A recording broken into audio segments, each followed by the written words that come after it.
Today I'll be showing you just what spasms can do.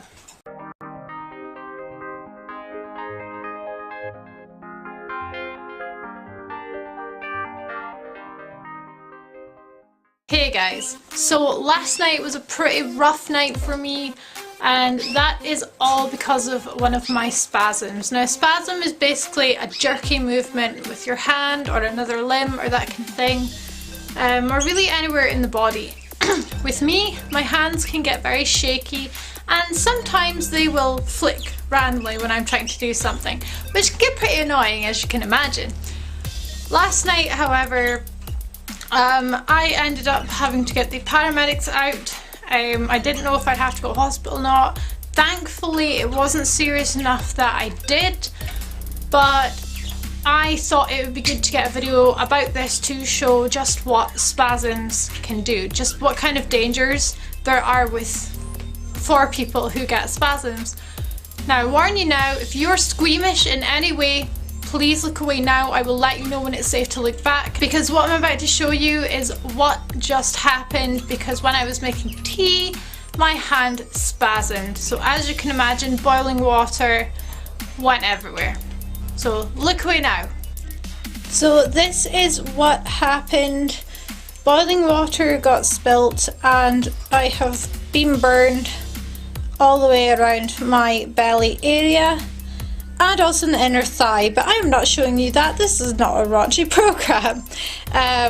But yeah, this is what can happen. This, I was told, is a second-degree burn, almost a first-degree burn. It wasn't quite like a full-on serious second-degree burn, but because it has damaged the second layer of skin and possibly third layer in some parts, that is what happened. I got it seen to by the paramedics. They came in an ambulance.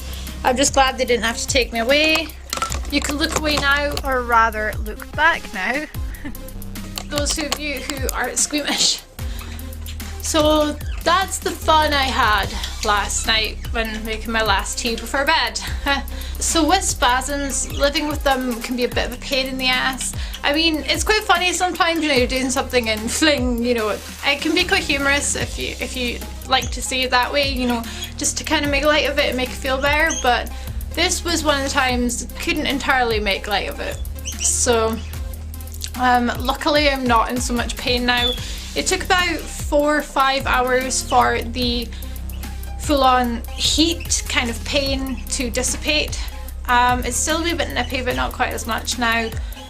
But I just thought it would be something interesting to show you guys just what danger those who get spasms can face. I am looking into getting a non-lift kettle, when you just press a button and it fills your cup for you, boils it and fills the cup for you. You just fill it with a jug, just for safety reasons. Obviously, I just wish I'd had one before now.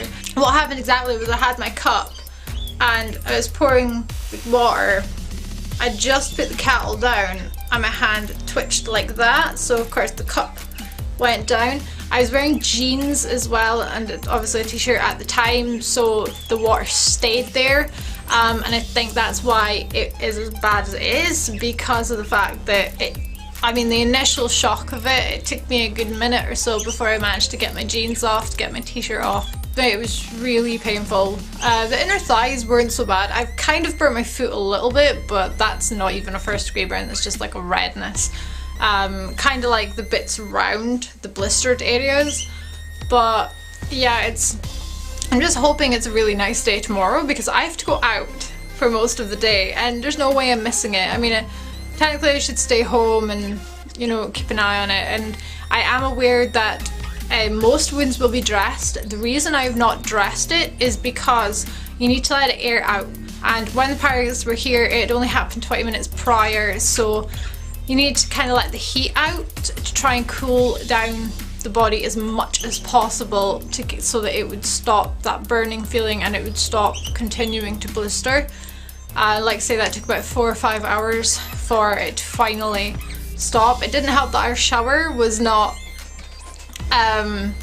running very cold. Like, even the coldest end was quite lukewarm, so it was like, oh great. So I had to just use like little cloth, like square cloths, and just place them on run them under cold water, place it on, take them, and I had to do that the whole time. So my back was killing me, my knees were killing me, my belly was obviously killing me. I did feel a little bit sick. I don't know if that was just the shock or not, because I was very, very shaky. When it first happened, I went into a panic attack, which made it a little bit more scary for me because I was hyperventilating and it got really overwhelming. But luckily Lee was here, he was very supportive.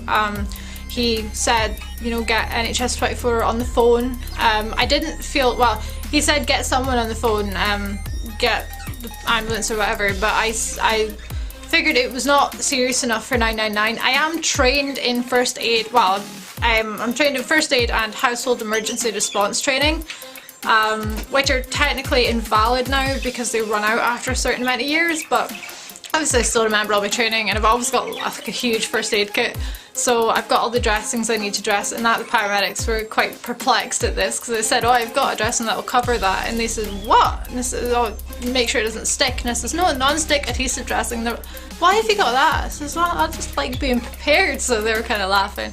But yeah, I want to let it air. I will dress it for going out tomorrow, especially as it is a national park I'm going to, so there are extra chances of infection, that kind of areas, so I am going to keep it totally covered.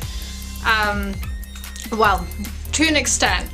The dressing I've got will cover the blistered area, but the rest I'm not going to cover. Obviously I'll need to bandage it on, because it's not like a giant plaster, it is a dressing you need to bandage.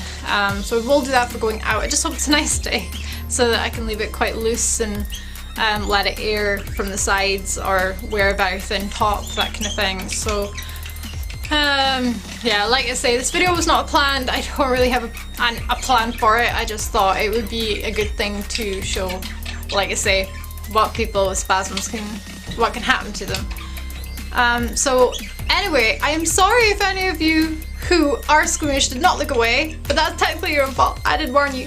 But anyway guys, thank you so much for watching, guys. I hope you've enjoyed it. Hit that like button if you did, hit subscribe if you want to see more, and I will see you in the next video. Bye bye!